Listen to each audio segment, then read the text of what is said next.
If you're thinking about buying a house in Colorado this year, I want to save you from making one of the biggest financial mistakes that I see buyers make over and over again. And no, it isn't buying at the wrong interest rate, it's not buying at the wrong time, and it's not even paying too much. The mistake actually happens long before buyers even make an offer. In this video, I'm going to show you what has completely changed in Colorado's housing market. I'm going to show you where buyers suddenly have more negotiating power, where they don't, and what I wish every single relocation buyer knew before they started looking for a home. Because the buyers that understand this are saving thousands of dollars, while others are still shopping like it's 2021. All right, the Colorado housing market is not what most people think, and I want to start this video off by clearing up one of the biggest myths that I see all over the place. And I constantly have people asking me, do you think we should wait to buy? Do you think the market is going to crash? And I think that this is the wrong question to have altogether. The question should not be whether or not this housing market is going to crash. It should be whether or not right now is the best time for you to be buying a home, whether or not it's a good investment for your financial future, and what exactly you are entering in and how to negotiate. Because I don't have a crystal ball, but I can say that everything that led to the crash that we had before from 2008 to 2010, we had such loose lending guidelines, and it's just not that way anymore. And so all of the things that led to that crash are not going to lead to another crash. And I believe that we had a market correction and that things are going to start going up again. And so personally, if I were going to wait to buy a home, I would not be waiting in this market, because this market is a buyer's market. What we are seeing is not a crash. We are truly seeing the market shift. And what this means is that we have more inventory. And so a lot of people will say that there's several houses on every single street, and because of that, that means that the housing market is going to crash. And that is not true. There are so many different life factors that cause people to move. Work causes people to move, politics cause people to move, death, divorce, different communities. There's so many different motivating factors that cause somebody to want to move from the place that they're in. And so what I see several different homes being on the street available as is a great opportunity for you to negotiate, because every single one of those sellers wants to sell their home before their neighbor. And if you know that all of those homes are for sale, then they definitely know that those homes are for sale because they live there. And it gives you a great opportunity to say, look, this home is in a better condition and it's worth less, and your home is in a lesser condition and it's worth more. And so the fair price here is actually this, or we're going to go to the other home down the street. And so I believe that as a buyer in this market, it gives you a great opportunity to negotiate, not a great opportunity to wait to see if all of those homes are going to crash in price, because I truly do not believe that the purchase prices are going to crash unless they are already being listed completely out of range from where they're supposed to be. But what I do see is quite a bit of terms being negotiated that are very favorable to you as a buyer. And we're seeing HOA payments being paid, we're seeing closing costs being paid, we're seeing concessions for you to buy down the rate. That is correct. The current market interest rate is not what you have to accept. We can get concessions from the seller, paid for by the seller, in order to buy down your interest rate so that you are saving money every single month, every single year, and for the entire lifetime of the likely 30-year mortgage that you're going to get. So don't be looking at this as a crash. Do not be looking at this as how long can we wait until we get to the absolute bottom of the market? Because personally, based on what I have seen in this market, based on what I have learned from the previous crash, based on what I have experienced helping people navigate these markets, 2021 happened because of the pandemic. And hopefully nothing like that happens again, but that is why things got crazy, is because everybody was tucked away in these homes, and they started to figure out that the homes that they had were not going to fit what they wanted. And you just had this boom in economy because the interest rates just went so low, and that's not something that we are likely ever going to see again. And so if you are somebody that is waiting for interest rates to drop, so is everybody else and their mother, brother, sister, and cousin. And so the second that happens, you have so many other people that enter the market, and then things start to get competitive again. And so right now is truly such a favorable market, because if you know that we can manipulate the numbers in order for you to get a better interest rate, for you to get a better monthly payment, and for you to save so much money on the lifetime of your loan, there are so many buyers that just don't understand that. And I think it's because there are a lot of professionals that don't understand that either. And you can understand that, and you can have that leverage in a market where sellers are competing with a lot of other sellers in the same neighborhoods. And if they have a motivating factor that really is causing them to want to sell, then it's a perfect time for you to negotiate an incredible deal, because all of the information, all of the points that we need to check in order for you to have like the most negotiating power ever is happening right now for people that are buying homes in the Colorado housing market in 2026. So we're not going to see a crash. We already saw a 10 to 15% correction in certain areas. And so you are at the bottom of the market right now, and it's only going to go up. So again, I can't say that this is 100% going to happen, because, we could have another situation with a pandemic or something crazy, just because life is crazy. But based on what we have seen, based on what we've seen when interest rates are dropped, based on what we saw with the lax of lending guidelines in 2008 to 2010, we're not going to see a crash. We already saw the correction. And if you have been waiting for the perfect time to buy, stop waiting. This is your time to buy a home in Colorado. All right, so I kind of went on a tangent here with just talking about how we're not going to get into a crash, but you finally have leverage as a buyer in the state of Colorado again. In 2021 and 2022, and even in part of the year in 2023, we just saw such a crazy market where there were certain open houses that colleagues were doing. I'm not the biggest fan of open houses. I don't like to be a sitting duck, but colleagues have done open houses, and one of them had 256 different parties, not people in total, groups of people, 256 different groups of people buy the open house. And so when we're talking about competition and we're talking about mindset and how the scarcity mindset really helps drive up the price, we were seeing competition with 256 different groups of people that were showing up to the property.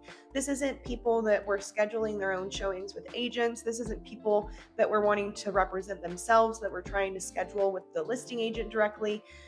This was only people that were showing up to the open house. And so it's a high likelihood that there was over 300 plus people competing for certain properties. And what that did is it had people waive their appraisal, waive their inspection, waive all of their contingencies, give super high earnest money, and pay quite a substantial amount over asking in order to get these properties. And I even know somebody that I did not help her purchase this home. I would have never recommended this. She spent $600,000 over asking on a property in Boulder. Less than 12 months, I think it was around 8 months later, the HOA reached out to her and said, you can't Airbnb this property, you can't rent it out, and if you do, we're going to sue you for every penny that you've made.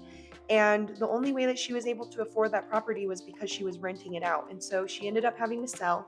And I think she ended up taking about a $450,000 loss. And so that was the market that we were in 2021. There was so many people that were buying properties that ended up having all of these issues. There were so many people that bought properties that had mold issues. There were so many people that bought these properties that just significantly inflated the value of all of the properties around them, because we have comps. And so there's so many people that say that 2021 was the best year for real estate because the interest rates were so low and they got to save so much money. And I 100% disagree. I think that 2021 was the most disadvantaged time for buyers ever, because so many people spent so much money over asking and waived so many things that they shouldn't have, that not only did it cancel things out on how much you were saving monthly with the interest rate being so low. But a lot of people were actually spending more money and losing out on more money because they made really quick, rash decisions that weren't going to serve them long term. And so I think that working with clients, especially on the buy side, 2021 was great for you to be a seller, but we're talking about moving to Colorado. We're talking about buying a home in Colorado. We're talking about buying a home in this market. And in this market, you still want to do your due diligence and you still want to work with somebody so that you can figure out what the property is worth, what the neighborhood is worth, why it's valuing at this point, what the average concessions are, what is fair, so that you can really compose an offer that is not going to be scoffed at by the seller and is actually going to make sense.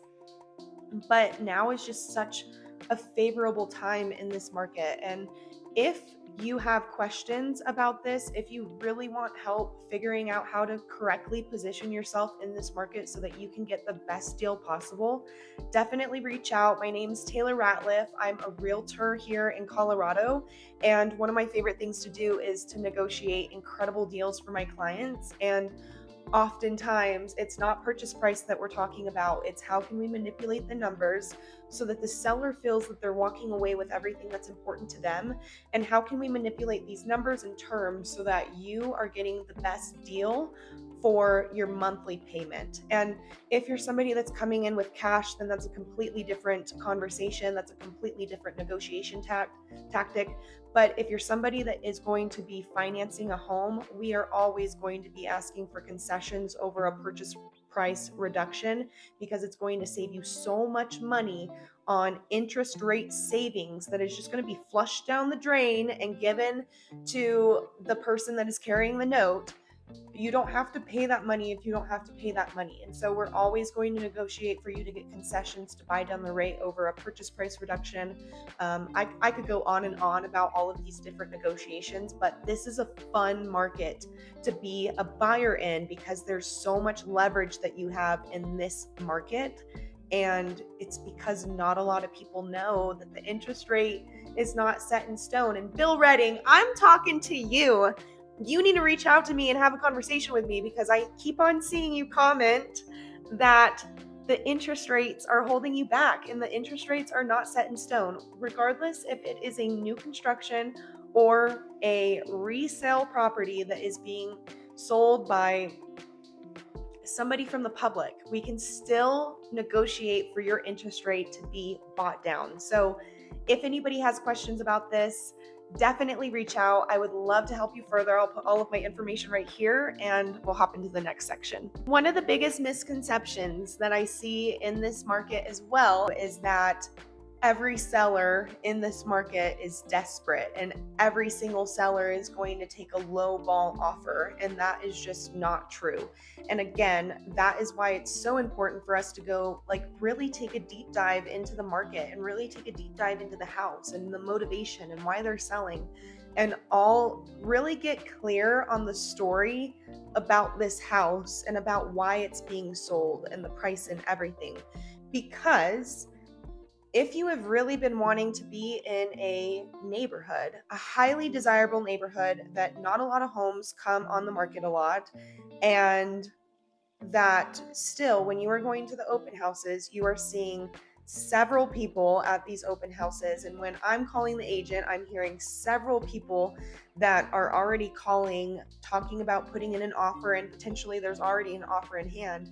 That's not the time to ask for a ton of concessions and for all the HOA dues to be paid and for a reduction in purchase price, because any seller that accepts that with that type of activity is going to be out of their mind. Typically, people know what they have because they were a buyer just like you, and they know how desirable the neighborhood is that they purchased in. And so, depending on what the situation is, if the property has been on the market for over 100 days, if it's been on the market potentially for over 30 days, then that's a way better position for you to start negotiating. But if there's been a ton of traffic and a ton of showings and a ton of calls to the listing agent and they feel like they're going to get an offer and it's only been on the market for a weekend, then if you submit a lowball offer, you're going to lose the house. And so it's important to understand the markets that you're looking in. It's important to understand how to really figure out what the value of the property is that you're interested in. And it's so important to understand the motivation, because all of those factors are going to tell us what the offer should be composed of. Should we be offering a post-closing occupancy agreement so that they have time to move out? Does that make your offer more attractive? Are we going to go in potentially over asking if it's a very, very desirable neighborhood that everybody is still bidding for? In places like Anthem Ranch and places like the Broadlands, different places in Broomfield, you have a lot of people that are outbidding people. And I'm working with clients that are getting outbid that have quite a lot of money to spend. And in places like Sterling Ranch and just different desirable areas. And so it's not to say that one market isn't desirable, but there are definitely going to be neighborhoods and areas of Colorado that are just drawing more attraction than others. And because of that, it draws in a higher price. And it's important for you to understand this when we are creating your offer, because we're not giving up your leverage, but we're being mindful of the real information that is at our fingertips, so that we're submitting an offer that will be either accepted or countered, not one that is just going to flat out be rejected because the seller is insulted and all of a sudden you lost your opportunity to get a property, or you started playing business with somebody, you've started a business relationship with somebody that is immediately insulted at the value that you thought their property was worth. So it's important that you remember that people also attach their worth to the worth of their property. And so we don't want to start insulting anybody. We really want to be mindful of all of the market data when composing your offer. And do remember that we are in a buyer's market. And so there's going to be several markets where we're going to be able to ask for quite a bit. And the only reasonable answer is yes, because that's the only way the properties are selling in that area. So the biggest mistake that I see people make when buying a home in Colorado is that everything that they are doing is focused on the house. It's all about the price.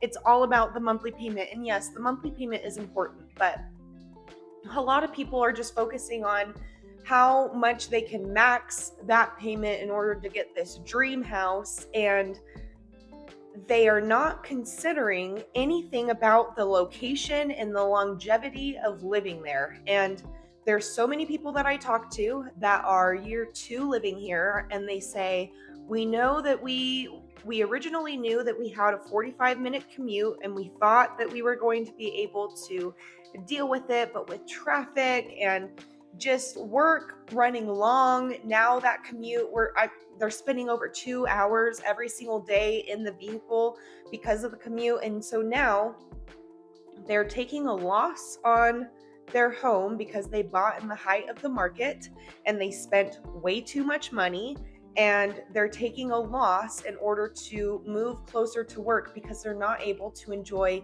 any of the lifestyle that they came to Colorado for, because they're spending their entire life in the vehicle and they're not getting home to their family in time. They're not eating dinner on time, and it's truly made kind of a miserable situation for the entire family. And so all of that could have been avoided if they really sat, and so much love to them, and everybody makes mistakes, and it's just, truthfully, all of that could have been avoided. Every single dollar that they're losing could have been saved if they would have thought about, are we really going to be okay with spending an hour and a half to 2.5 hours driving every single day, 6 days a week, in order for us to just afford the roof over our head? And I think if a lot of people have that conversation with themselves, the answer is no. And so lifestyle matters so much. And the neighborhood and the community matters so much, because if you move somewhere and you feel like you just don't fit in, or you just don't belong, or you can't find any friends because you just feel like there's a barrier, that's going to cause you to move too. And if you want to have a realistic conversation about who you are and where you should really get focused on and start looking, definitely reach out. I'm happy to help you. But have these conversations with yourself. What is bringing you to Colorado? That should be what the house is focused on. You shouldn't focus your whole life around your house, because that's not what it's about. And hopefully, if you move to Colorado, you're not spending all of your time indoors, because it's so beautiful and there's so much for you to take advantage of and so much for you to enjoy.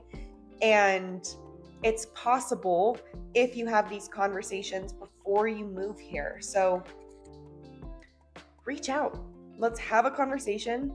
Let's get clear on what you want to do here.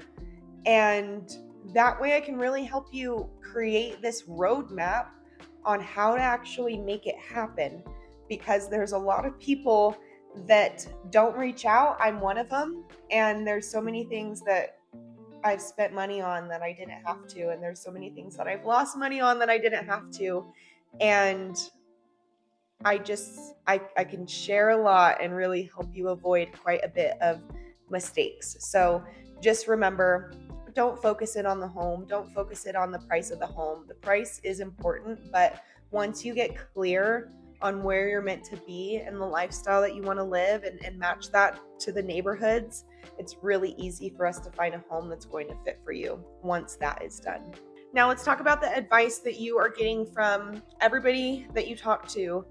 That is friends, family, people that have bought before. I believe that the majority of times that I talk to people, they say, I've had a conversation with so-and-so, or I had a conversation with a mentor, or whatever it is, and they said that I should just wait and see what happens. And I can value that. This is a big investment. This is a huge financial investment. It's likely one of the biggest that you'll ever make in your life. And it's really scary to think that you're going to get it wrong.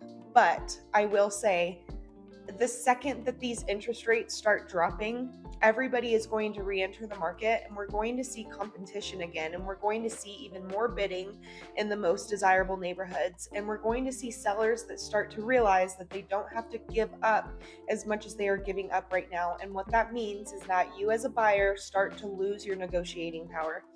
And so the general public believes that right now we're sitting at like 6.5-6% interest rates. But I just toured a new community in Aurora today, and this is not the only place that there are new homes, but this is just the community I was touring for a client. We're looking at getting him into a property at 3.375% interest rate. Just because the general public believes that it's 6.5% doesn't mean that you have to go off of that information. He's going to save so much money every single month by getting this interest rate. And so many people will think to themselves, wow, that sounds like COVID interest rates. And you're right, it does, because it is. Those are very similar to what we were seeing in 2022. So it's almost like you could turn back the clock and take advantage of the market that was giving a low interest rate while there's also the opportunity for you to still negotiate. So don't believe everything that you hear. And that even goes for this video. You should double check everything, and you should really pick up the phone, and we should have a conversation so that we can dive into all of your questions and really help you feel comfortable with the information that you're taking from this, and with the information that you're moving forward with. But you don't have to have a 6.5% interest rate right now. We can negotiate for the seller to pay for concessions to buy down your interest rate if it's a resale property. And if it's a new build, we can negotiate for the builder to pay a very low interest rate so that you can get a lower monthly payment.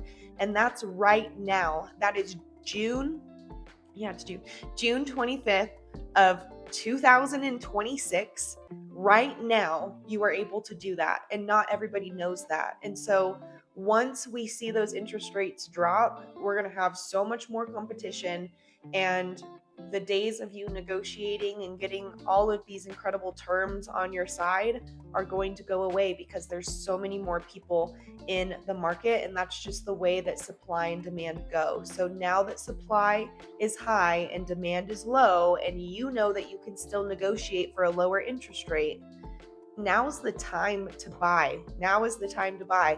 We're even looking at investment properties to purchase, because now is the time to buy. It's a low market, and I believe that the best time to buy is when you are ready to buy, but the second best time to buy is when you're in a down market, because it allows you to ride the wave up.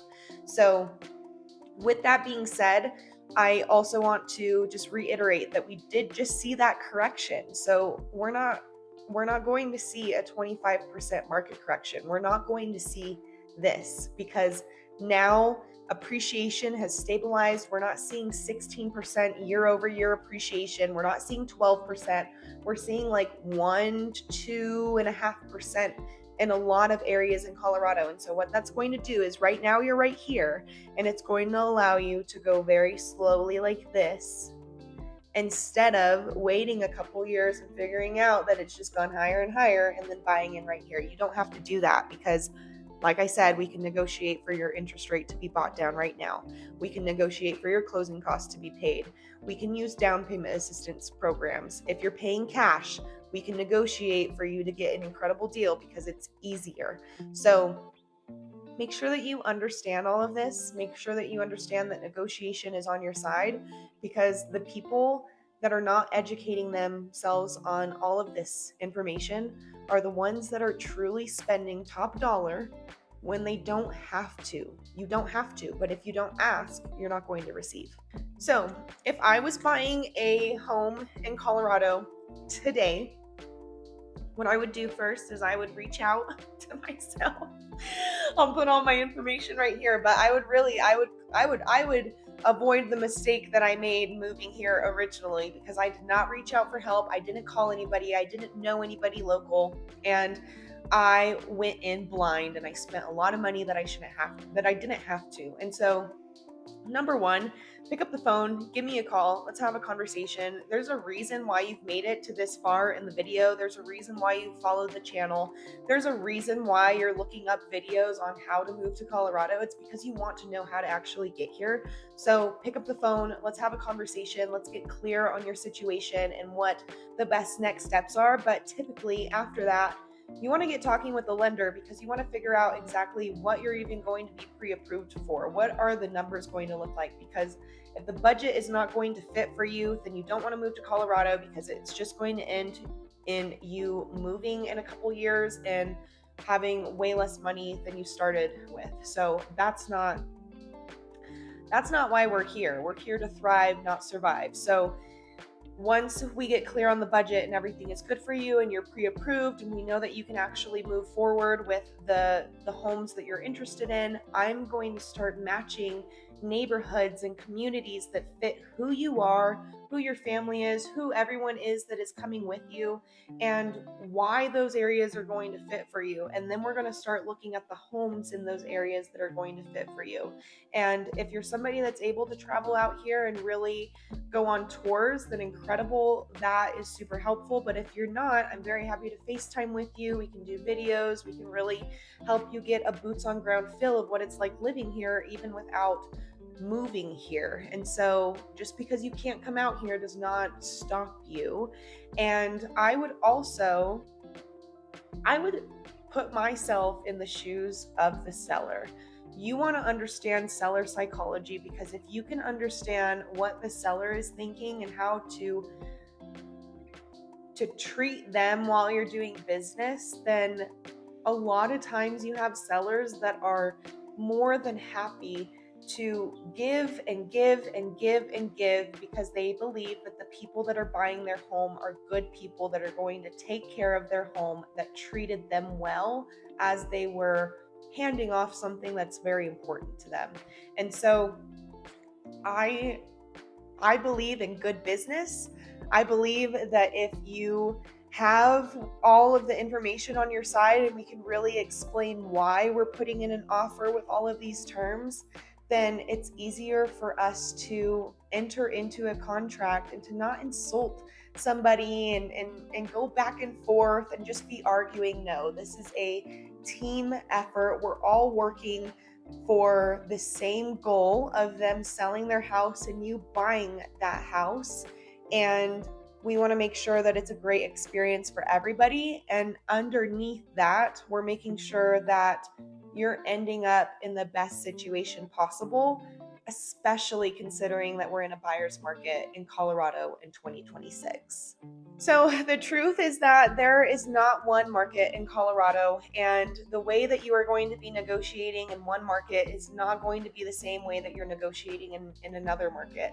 And in some markets, a year on market is still not enough for somebody to accept a lowball offer, because we're talking about some of these multi-million-dollar properties that they know what they have and they're waiting for that one right buyer that's going to decide that they want this property, versus some areas where, if they've been on the market for over 100 days, you know that you can get a great deal. And again, each market is completely different because you have neighborhoods that are just more desirable than other neighborhoods.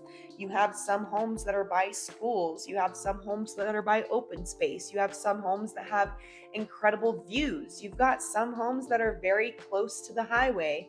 And then you have some homes that are very close to the airport. There's a plethora of things that we need to consider when figuring out how to compose an offer that is going to get accepted, because you don't want to just throw offers out everywhere and not get any accepted, because the goal is that you get a house. And so that's why we sit down and we have a very detailed conversation on what's important to you and why do you want to come out here, and that gives me all of the things that I need to check so that I can really dive into, this neighborhood is going to fit and this neighborhood's going to fit, but 3, 4, 5, and 6 that you shared with me are not going to fit for these reasons.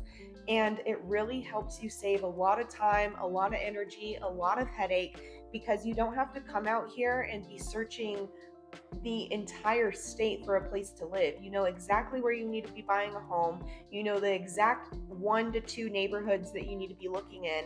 And you understand the market that we're in, the psychology of the seller that we're talking to, and how to compose an offer that is not only going to be accepted, but is also going to get you into an incredible position in this market. So this is all very important.